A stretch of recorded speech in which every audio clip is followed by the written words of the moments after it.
dive right into the most satisfying part of the mango factory: precision slicing and brining for pickled slices. We'll circle back to the origins later, but for now, enjoy the crunch and pour. Precision slicing produces uniform pieces essential for even brine penetration. Consistent thickness ensures predictable pickling time and texture. Blades are configured to minimize cell damage while achieving the required slice geometry for jar packing. Slice thickness and integrity are verified immediately after cutting. Uniform dimensions allow consistent brine absorption through osmosis. Rejection of irregular slices maintains product uniformity in the final pickled jars. Brine is formulated with vinegar, salt, and selected spices. Acidity and salinity levels are balanced to drive osmosis while enhancing flavor. Controlled mixing ensures even distribution before contact with mango slices. Mango slices are packed into jars in structured layers. Organized placement maximizes brine contact surface while maintaining visual appeal. Consistent fill weight ensures uniform pickling across every jar. Brine is added to fully submerge the slices. Precise volume control creates optimal headspace. Complete coverage initiates osmosis immediately while allowing thermal expansion during later pasteurization. Osmosis begins as soon as brine contacts the slices. Salt and acid draw moisture out while flavor compounds penetrate inward. This exchange forms the foundation of pickled texture and taste development. Metal lids are applied and initially tightened to create a temporary closure. This step prepares the jars for vacuum sealing during heat treatment, while preventing brine loss or external entry. Heating expels air from the jar headspace. As jars cool, internal pressure drops and lids form a permanent vacuum seal. This vacuum is critical for long-term preservation and tamper evidence. Controlled heat penetrates the brine and mango slices to inactivate spoilage microorganisms and enzymes. Time and temperature are balanced to eliminate microbial risk while retaining the firm crunch characteristic of pickled mango. Gradual cooling prevents thermal shock to glass and contents. The resulting vacuum pulls lids inward, creating an audible indicator of seal integrity. This step completes microbial control while preserving slice texture. Final inspection verifies vacuum seal formation and jar integrity. Concave lids confirm successful pasteurization. Only jars meeting seal standards proceed to packaging, ensuring safety and shelf stability. Pasteurized jars are staged for final packaging. The combination of acidified brine and thermal processing enables ambient storage, while delivering the desired crunchy texture and tangy flavor profile. Uniform slicing is critical for even drying.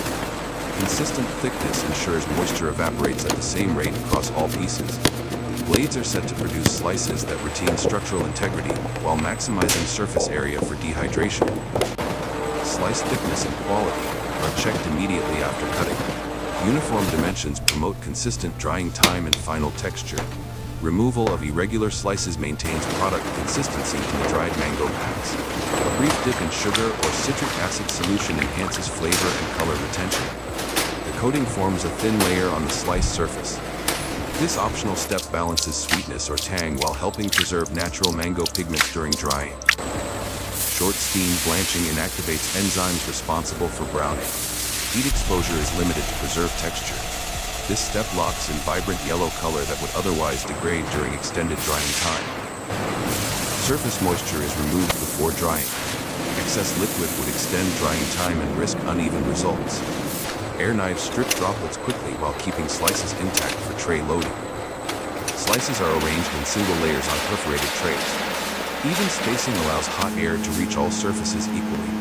This loading pattern ensures consistent moisture removal and uniform final texture across the batch. Prepared slices are loaded onto perforated trays in single layers.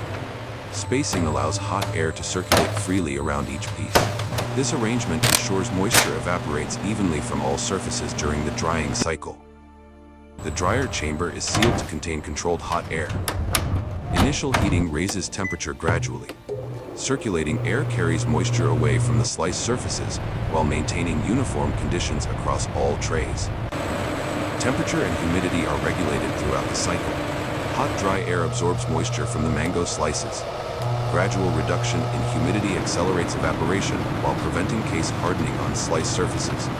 Moisture content drops steadily as water migrates from slice interior to surface and evaporates. Cell structure collapses gradually. transforming firm, fresh texture into concentrated, chewy consistency characteristic of dried mango. Drying continues until moisture reaches equilibrium with surrounding air. Final low moisture level prevents microbial growth while concentrating natural sugars. The result is shelf-stable dried mango slices with intensified flavor and chewy texture. Trays are removed and slices cool to room temperature. Rapid cooling locks in the final texture and prevents moisture reabsorption. At this stage, dried mango slices are ready for conditioning and packaging. Now that you've seen the magic, let's go back to where it all starts, the mango orchard. Mangoes for industrial processing are grown in tropical regions where consistent heat and rainfall develop high sugar content and firm flesh.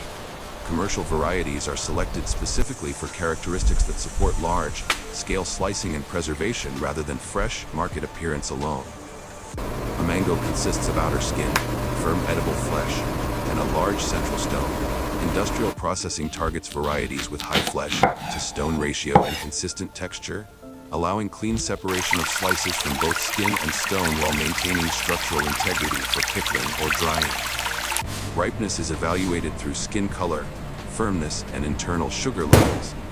Mangoes with optimal firmness and moderate ripeness are routed toward pickling to retain crunch, while slightly softer but still sliceable fruit is directed toward drying to achieve chewy texture. This early decision maximizes quality in both final products. Processing yield depends heavily on variety selection.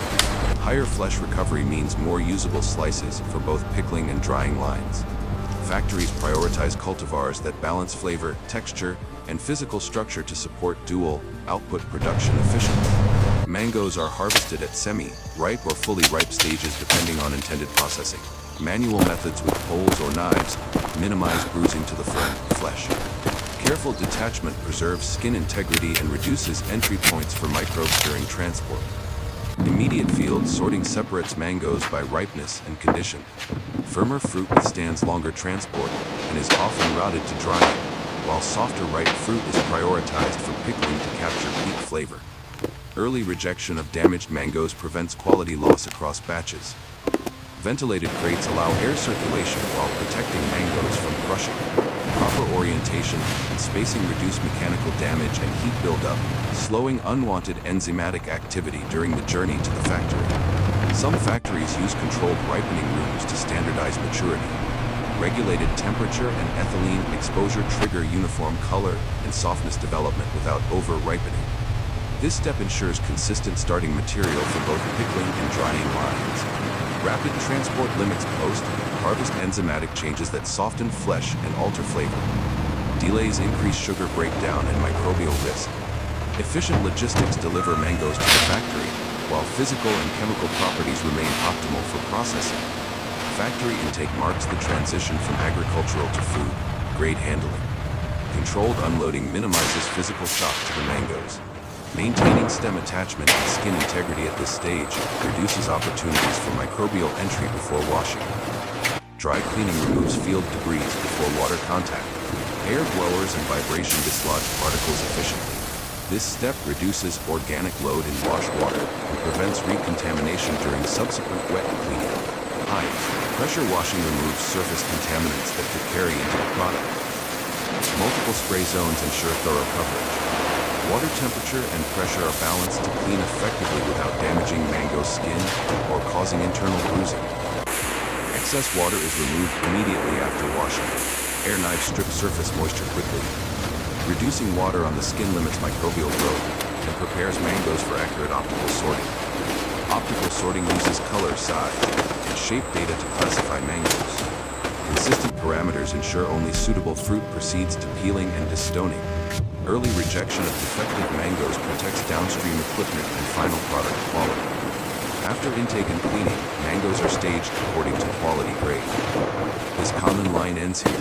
From the next station onward, processing paths diverge permanently to support pickled slices and dried slices production.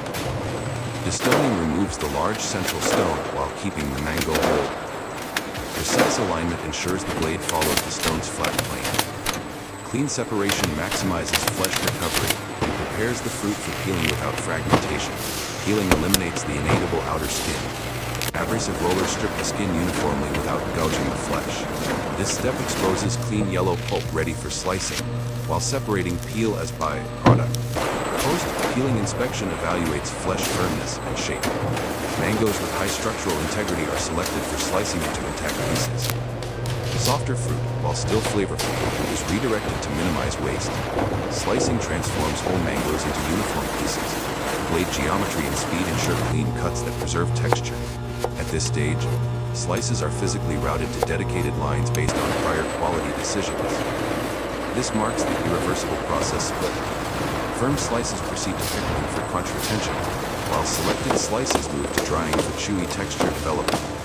From here, equipment, handling, and preservation methods remain dedicated to each product line. Softer flesh not suitable for intact slicing is diverted as byproduct. This material retains nutritional value and is often repurposed, ensuring maximum utilization of the raw mango while maintaining quality standards for the primary pickled and dried products. Labels provide product identification and nutritional information. Cartoning groups jars into stable units. This secondary packaging protects glass during distribution while facilitating retail display. Palletizing consolidates finished pickled mango jars for efficient warehousing and shipping. Secure wrapping prevents shifting. This final step prepares ambient, stable product for global distribution. Flexible pouches are formed, filled, and sealed in one continuous operation. Heat sealing creates an airtight barrier. This packaging preserves low moisture content and protects chewy texture from rehydration. Labels convey product details and branding. Secondary cartoning provides additional protection. This configuration supports retail shelving while maintaining barrier properties essential for dried mango stability. Quality testing for pickled mango verifies microbial safety and brine parameters. Sampling from sealed jars confirms pasteurization effectiveness and acidity levels required for long-term preservation. Quality testing for dried mango focuses on moisture content and texture consistency. Low moisture verification ensures shelf stability. Traceability records link each batch to its drying parameters. Pickled mango jars are stored at ambient temperatures. Acidified brine and vacuum-sealed metal lids create multiple barriers against microbial growth and oxidation. This configuration enables long-term stability without refrigeration. Dried mango pouches are stored at ambient temperatures. Low moisture content and airtight flexible packaging prevent rehydration and microbial activity. This allows extended shelf life in standard warehouse conditions. Pickled mango jars are loaded into dedicated shipping containers. Uniform pallet arrangement and dry conditions protect glass integrity during long-distance transport. Dried mango pouches are loaded into dedicated shipping containers. Flexible packaging and low weight allow efficient stacking while maintaining product protection across global routes. Both pickled and dried mango products serve diverse markets. Dried slices supply snack foods and direct retail consumption. Pickled slices enhance culinary dishes with tangy crunch. Each form extends mango availability worldwide. From fresh fruit to preserved forms, processing adapts mango for different storage and uses. Pickled slices retain crunch with tangy flavor. Dried slices concentrate sweetness into chewy texture. Both extend shelf life while preserving distinct mango characteristics.